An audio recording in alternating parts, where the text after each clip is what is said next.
Labą dieną, esu Jonas Panceris ir šiandien pristatysiu savo programą. Taip, vartotojas gali šitoj vietoje įrašyti savo norimą produktą.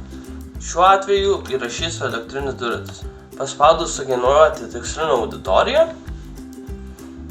vartotojas turėtų gauti 5 arba daugiau arba mažiau auditorijų. Išsirinkęs vieną iš jų, šiuo atveju pasimsiu žaliai mąstantis ekologai, pasirenka ją.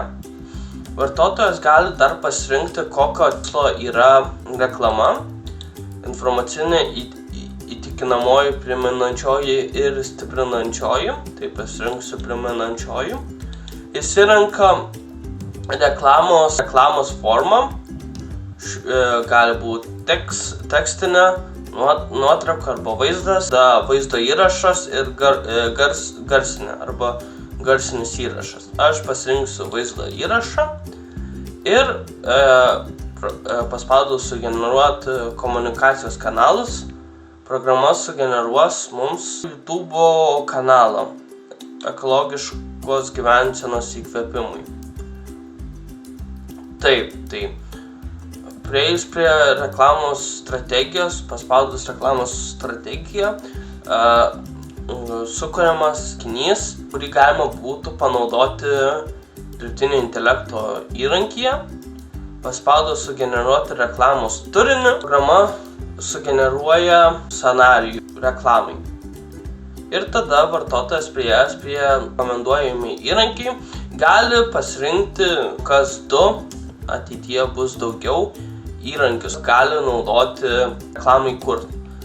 Aš, pavyzdžiui, pasiimsiu Top View ir numetama į Top View įrankio puslapį, kur vartotojas turės prisijungti ir galės susikurti savo reklamą.